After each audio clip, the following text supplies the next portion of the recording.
They called her a paper soldier, the kind that belonged behind a desk, not on a battlefield.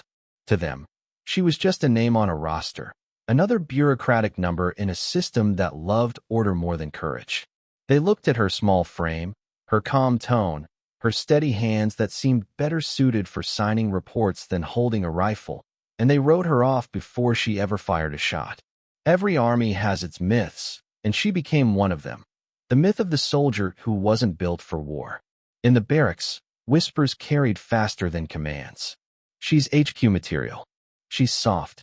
She'll freeze the moment the first shot's fired. The judgment didn't come from enemies, but from her own ranks, from people too eager to measure worth by noise and posture. They believed toughness had a shape, square jaw, loud voice, swagger in the stride. She didn't fit any of it. She didn't try to. The uniform was the same, but somehow on her, it looked too clean, too precise. They mistook discipline for fragility. They saw her silence as weakness, her restraint as fear. She understood what they said, even when they thought she couldn't hear. She felt the weight of every side glance, every half smile that said you're not one of us. But she never corrected them. She didn't need to. The war had its own way of sorting truth from noise. Out there, beyond the checkpoints and the chatter, nobody cared what you looked like or what rumors clung to your name. The battlefield didn't have patience for gossip. It only answered to results. She knew this. That's why she spent her nights cleaning her weapon while the others traded stories. She memorized maps, studied patrol routes, learned how to read wind direction, how to move with it instead of against it. She became fluent in silence. Every motion she made was deliberate, not to impress, but to survive. She trained not to prove anyone wrong, but because she knew someday she'd have to prove herself right. The first mission came sooner than expected. A supply escort through a zone most squads refused to cross. She volunteered before the captain even finished explaining the risk. The others laughed, assuming she was trying to earn points with command. Paper soldier's gonna fold, someone said. She didn't look up. She packed her kit, loaded her rifle, and walked out with the team before dawn. By midday, they were pinned down. The radio failed. The trucks were burning. The ones who'd been the loudest now had nothing to say. That's when she moved, calm, efficient, calculating. She didn't shout orders. She just acted. The others followed because panic needed direction, and she provided it. One by one, they made it out, and she stayed until the last man was clear. Nobody called her paper that day, but the silence after told her everything. The stories changed after that. The same mouths that once dismissed her began to retell her actions like legend. But she didn't crave their validation. She knew how easily admiration turned to envy, how quickly praise turned back into suspicion. People love a hero until they realize she doesn't need their permission to be one. So she went back to work, same quiet, same focus. The label didn't matter anymore. Paper soldier was their word, not hers. She had her own metrics, the clean shots, the rescued lives, the missions completed without fanfare. Her record became her voice, and it spoke louder than any defense she could have made. What they never understood was that she wasn't trying to be one of them. She wasn't chasing approval. She wasn't here to fit anyone's image of a soldier. She came to do a job, to make sure the people beside her made it home, even if they never remembered her name. The uniform didn't define her. The opinions didn't build her. She had been shaped long before she ever put on the badge. Behind every calm face, there's a history no one asks about. They saw a woman who looked too composed, too precise, and mistook that calm for inexperience. But composure isn't born in safety, it's forged in chaos. She didn't talk about the things she'd seen before joining, the losses that trained her long before boot camp ever did. That quiet wasn't emptiness, it was control. It was the kind of strength that doesn't announce itself until it's necessary. They called her a paper soldier because they couldn't recognize a different kind of steel. They believed strength had to shout, that courage needed witnesses. But she knew better. She knew the strongest soldiers weren't always the loudest, and the most dangerous ones didn't need to prove it. She let them talk because the battlefield would answer for her. She didn't fight their words. She let them talk, let them build their own version of her, one that fit neatly into their assumptions. They saw a quiet woman who kept her head down, followed orders, and stayed out of trouble. To them, silence meant submission, and restraint meant fear. They mistook composure for weakness, the same way people mistake a calm sea for safety. They never noticed how her eyes never stopped moving, how she read every room like a battlefield, how she registered every escape route and potential threat without breaking a word. She wasn't quiet because she had nothing to say. She was quiet because she was always calculating. The barracks were full of noise, jokes, boasts, laughter that tried to bury the fear. She didn't join in. She would sit by the window polishing her weapon, her focus steady, her breathing controlled. Some called her antisocial, others thought she was shy. The truth was simpler. She didn't believe in wasting energy convincing people who had already made up their minds. She believed in showing up when it mattered. Every drill, every night watch, every patrol, she gave everything she had, not because someone was watching, but because she couldn't stand the idea of being unprepared. Quiet resilience doesn't make noise, but it leaves marks in the way a person carries themselves. She learned early that respect earned through talk fades fast. The kind that lasts comes from consistency, from doing the work even when nobody notices. So she did. When others cut corners, she stayed behind to finish. When they complained about fatigue, she pushed through. She wasn't stronger or faster than everyone else, but she was relentless. She didn't need the spotlight. She just needed results. Her resilience wasn't loud. It was stubborn. It lived in her discipline, in her ability to keep going when others wanted to stop. There were days when the noise around her turned to mockery. They'd test her patience, toss comments her way to see if she'd break. She never gave them the satisfaction. Every insult she swallowed became fuel. She carried them with her during training, during the long marches when the air burned her lungs and her muscles screamed. Every time she wanted to slow down, she heard their voices in her head, and she pushed harder. She didn't seek revenge through confrontation. She sought it through endurance. The kind of revenge that leaves people confused about when they lost. Her quiet didn't come from fragility. It came from understanding control. She knew emotion was a weapon. If you couldn't master it, someone else would use it against you. So she trained herself to keep her expression steady, her pulse low, even in chaos. When missions went wrong and everyone panicked, she was the one who didn't freeze. She didn't yell, didn't rush. She assessed, adapted, acted.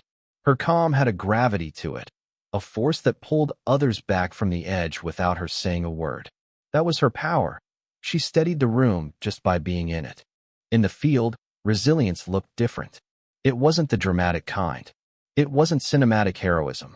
It was the kind where you keep walking even when your boots are soaked, when your pack feels heavier than your own body, when sleep becomes a luxury and food a rumor. It was getting up after every mistake, learning fast, adjusting faster.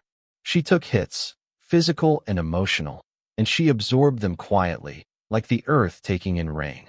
No complaints, no drama, just endurance. When the team started to notice her, it wasn't because she demanded attention. It was because, in the moments that tested them, she didn't flinch.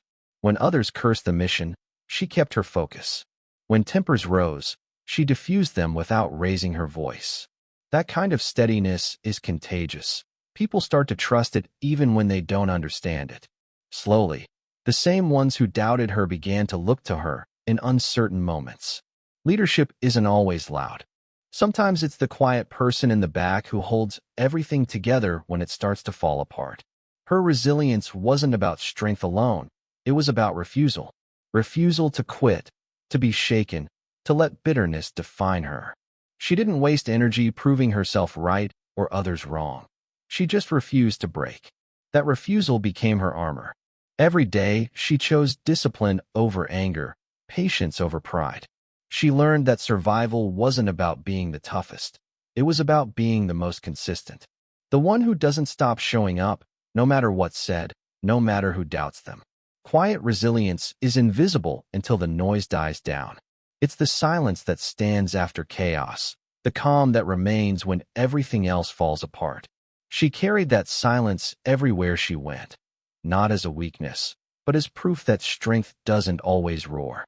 Sometimes it just breathes, waits, and keeps moving. She never corrected anyone's version of her story. Let them think what they wanted. Let them believe she was all uniform and no substance, a soldier who blended into the background. She had no interest in explanations. In her world, words were cheap currency. You could trade them easily, but they rarely bought truth. Action was the only language that counted. She understood early that the people who doubted her would never be convinced by talk. They needed proof, and proof came only when things went wrong. She carried herself with quiet precision, never showing off, never seeking eyes. The others filled the air with noise, boasting about missions, bragging about kills, comparing scars like trophies. She stayed silent, listening, studying. For every word they threw around, she built a plan. For every story they told, she was already thinking 3 steps ahead. The difference between her and them wasn't talent, it was intention. They wanted recognition. She wanted results. She didn't need validation, she needed victory. There's a moment in every operation when pretense dies, when bullets start flying and all the talk evaporates. That's when people show who they are. Some freeze, some run, some pretend to lead but collapse under pressure. She didn't shout, didn't panic, didn't grandstand. She moved with purpose, clear and steady. When others hesitated, she acted. Her movements were clean, minimal, like she'd rehearsed them 1,000 times in her mind. There was no room for hesitation. Hesitation was death. She didn't think about the names of the people shooting at her, didn't think about who was watching. She thought only of her task: cover the flank, get the wounded out, keep moving. She knew that in the chaos of the moment, talk couldn't save anyone. Words don't block bullets. Reputation doesn't pull a comrade out of crossfire. It's your focus, your skill, your will to finish what you started that decides whether you make it home. When the first mission went sideways, it wasn't command or experience that saved the unit. It was her. She was the one who noticed the ambush before it hit, the one who rerouted the team through a narrow path barely visible on the map. They didn't understand how she knew, how she reacted so fast. She didn't explain that she had studied that terrain for days, memorized every ridge, every shadow. Preparation had become instinct. She wasn't lucky. She was ready. The others saw what happened and started to realize she wasn't what they thought. But she didn't let their shifting opinions distract her. The truth didn't need an audience. She wasn't there to change minds. She was there to complete missions. Still, they couldn't unsee what she had done. They couldn't ignore how she moved through fire with an ease they didn't have. The silence that followed wasn't respect yet. It was confusion, the kind that comes when your assumptions start to break. After that day, something subtle changed in the way they looked at her. Not everyone admitted it out loud, but their tone softened. When she walked into a room, conversations paused for a second longer. The same people who once dismissed her started to mirror her calm. The shift wasn't immediate, but it was real. That's how truth works. It doesn't shout its arrival. It just stands there, undeniable, until everyone else adjusts around it. She didn't celebrate her victories. She didn't keep score of who doubted her first or who apologized later. The wrist marks were her only record, each one carved with quiet intention. They weren't for others to see. They were for her. A private tally of endurance, not ego. Each mark was a reminder that proof doesn't need witnesses. Proof is personal. It lives in what you survive, what you accomplish, what you refuse to surrender. She'd learned that showing doesn't always mean revealing. You can demonstrate who you are without explaining a thing. That's why, after missions, when the team gathered to debrief and recount their moments, she spoke only when necessary. The others still filled the air with noise, trying to make sense of what happened. She didn't correct their versions. Let them have their words. She already had her proof. There's a different kind of power in silence, one that unnerves people who rely on being heard. Her restraint unsettled them more than any argument could. When she walked into a room, she didn't need to command attention. It came to her naturally. People started to realize that her quiet wasn't emptiness. It was control. They began to measure themselves against her, wondering what she saw that they didn't. Action doesn't need validation, and truth doesn't wait for recognition. She understood both. Every step she took, Every decision she made in the field was proof in motion. The kind of proof that outlasts stories, outlasts rank, outlasts memory. The kind that lives only in what's done when no one's watching. The marks on her wrist weren't decoration. They weren't rebellion or fashion or a cry for attention. They were history written in silence, carved one by one after every mission that ended with her still breathing. Each line stood for something taken, something survived, something endured. It wasn't about glory. It wasn't about pride. It was the only way she could carry the weight without breaking under it. Some soldiers kept photographs, tokens, or letters. She kept count, not of enemies, but of the moments when the universe tried to erase her and failed. No one knew what they meant at first. She wore her sleeves long, kept her arms covered even when the heat pressed down hard enough to make others strip their gear. The marks weren't meant for anyone else. They were a quiet language she spoke only to herself. A record of what she'd done, yes, but more than that, a reminder of what it cost her each time she walked away from a battlefield that didn't want her to leave. The ink wasn't clean or even. Some lines were faint, drawn with a shaking hand after nights that didn't end in sleep. Some were dark, carved deeper, the kind that came after missions that took more than they should have. When the major saw them, it wasn't planned. The sleeve slipped when she was tending to her weapon, and his eyes caught the faint tally that ran across her wrist and halfway up her forearm.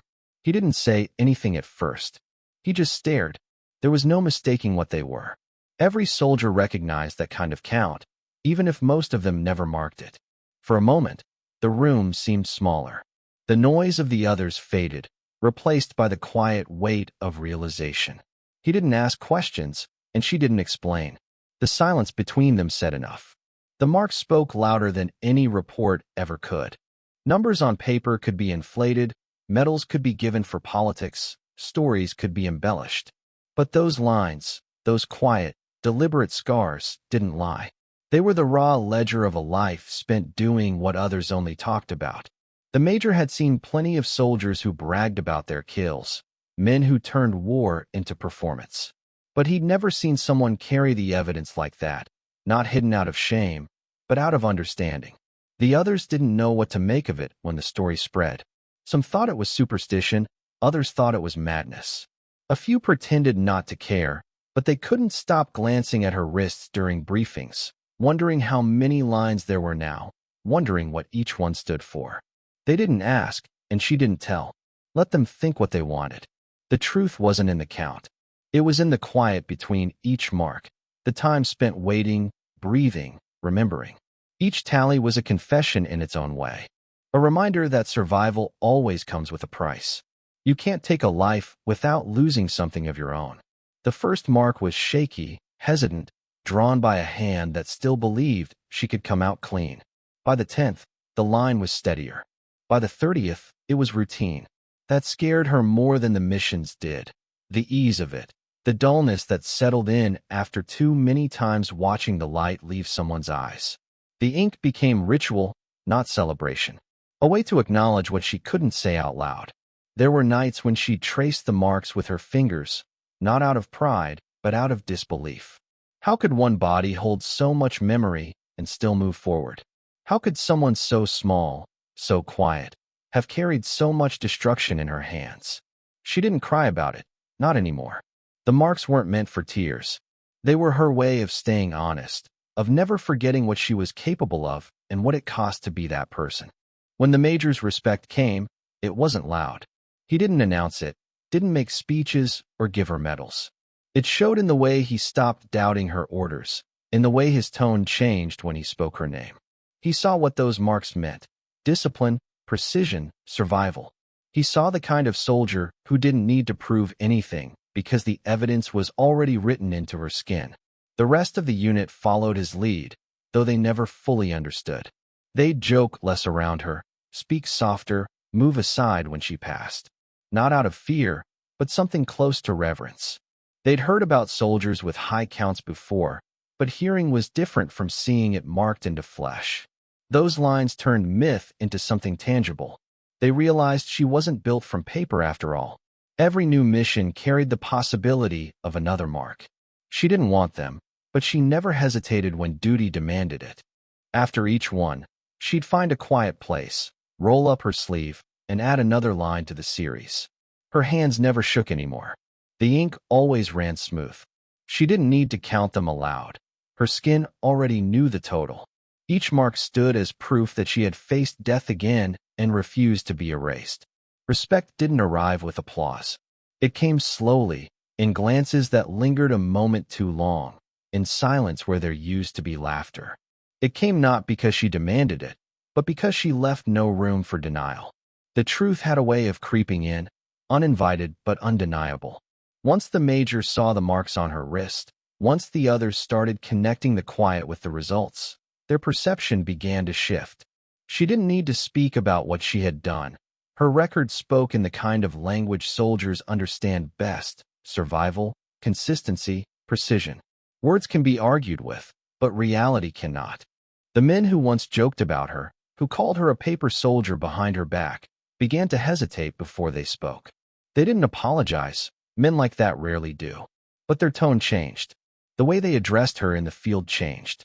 They listened when she spoke now, not because of her rank, but because of the weight in her voice, the kind that only comes from experience. Respect doesn't always show up with smiles or praise. Sometimes it's in the quiet, in the way people stop underestimating you. She didn't bask in it.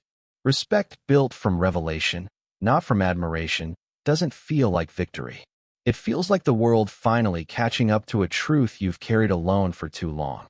They had spent months defining her by their assumptions, and now they had to rebuild her in their minds piece by piece.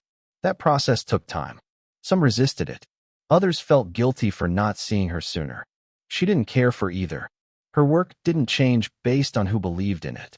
She was the same before and after the recognition, and that constancy only deepened the respect she earned. There's a moment in every group when hierarchy stops being about rank and starts being about trust. She crossed that line without ever trying. It showed in how soldiers began to follow her lead on instinct, not because they were told to, but because they'd seen what happened when they didn't. When things got tense, eyes turned to her.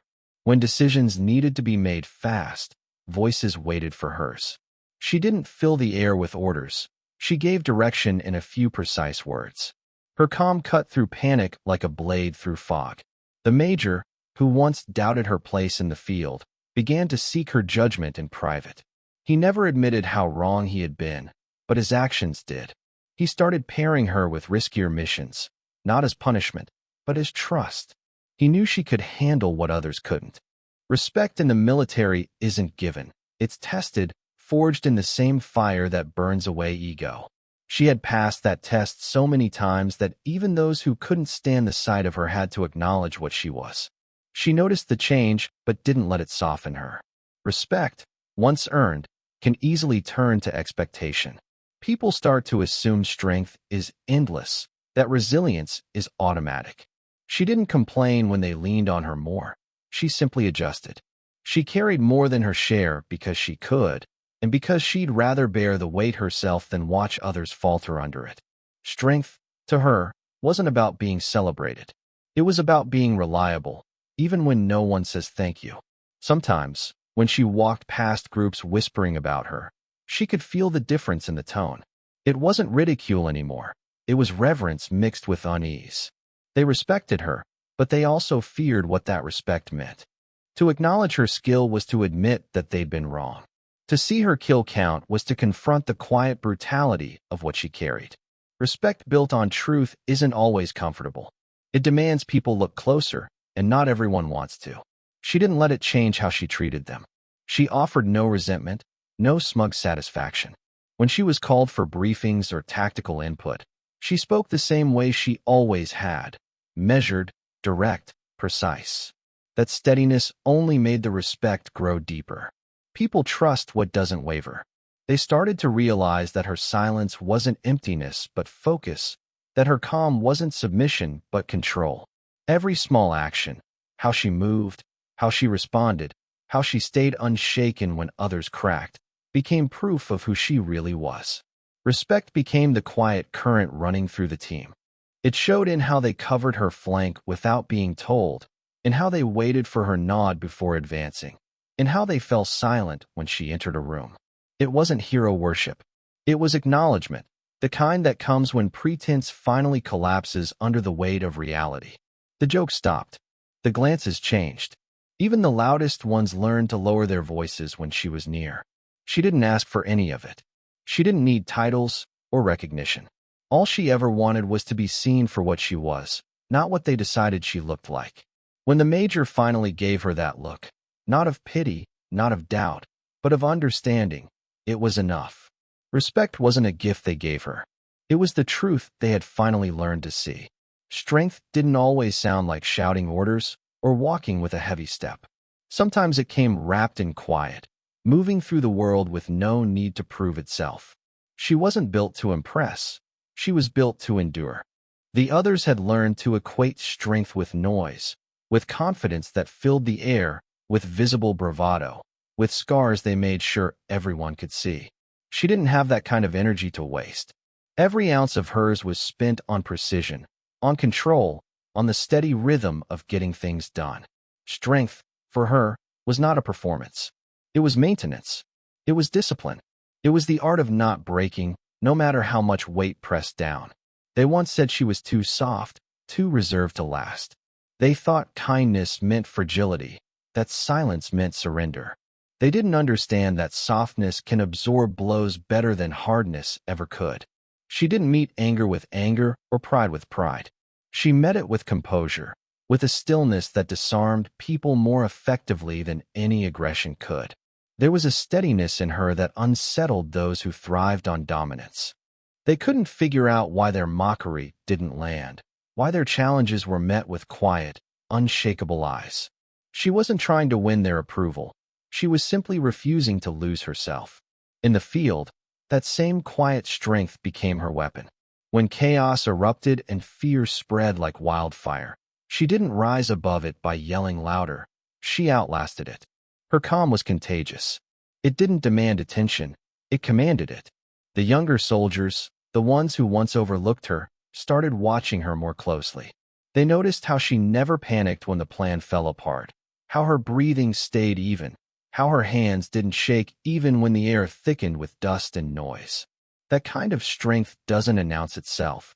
It reveals itself when everything else falls apart. Her strength wasn't the kind you could measure in weight lifted or enemies defeated. It was measured in restraint, in patience, in endurance. It was in her ability to hold her ground when others cracked, to listen before acting, to think before speaking. That kind of strength doesn't come from muscle. It comes from control. The ability to feel fear but not be ruled by it, to feel anger but not act from it, to stand alone when no one else believes in you, and still keep moving forward. She carried that in her posture, in her tone, in the quiet authority that came without needing validation. People started to realize she didn't fight to be seen. She fought to keep others safe. She wasn't trying to dominate. She was trying to preserve. That was what made her different. The ones who shouted about courage were often seeking acknowledgement. The ones who truly had it didn't have time for the noise. She carried her strength like a blade kept sharp and hidden. Only when necessary did it flash, and even then, only for a moment before vanishing again into silence. When she looked at herself in the mirror after each mission, she didn't see a hero. She saw a survivor, a person who had done what needed to be done, no more, no less. Strength, to her, wasn't about glory, it was about necessity. It was the will to do what must be done, even when it hurts, even when no one will ever thank you for it. That was her kind of strength, private, disciplined, unrelenting. The kind that doesn't ask for witnesses because it doesn't need them. She knew that being soft-spoken didn't make her less capable. It made her precise. Every word she spoke mattered because she never wasted any. Every movement had intention. When she gave an order, it came out calm, measured, steady, and people listened, not out of fear, but because they trusted that if she spoke, it was necessary. Lethality, in her hands, was quiet. It wasn't about how fast she could pull the trigger. It was about how sure she was when she did. The marks on her wrist proved that precision. Every one of them was a testament to a decision made, a moment executed without hesitation. What made her undeniable wasn't just what she did, but how she carried it. She didn't need to convince anyone she was strong. The evidence was in her silence, in the way she didn't flinch, in the way she could walk into danger with the same calm she carried at rest. That kind of composure couldn't be faked. It came from experience, from endurance, from the hard truth of having faced everything she feared and surviving it anyway. Soft-spoken, lethal, undeniable. That became the truth of her existence. She was proof that strength doesn't always roar, that sometimes it whispers and still shakes the ground. The kind of strength that doesn't fade when the adrenaline runs out, because it was never built on performance in the first place. It was built on persistence, on clarity, on the quiet conviction that she could and would endure. Those who once dismissed her began to understand.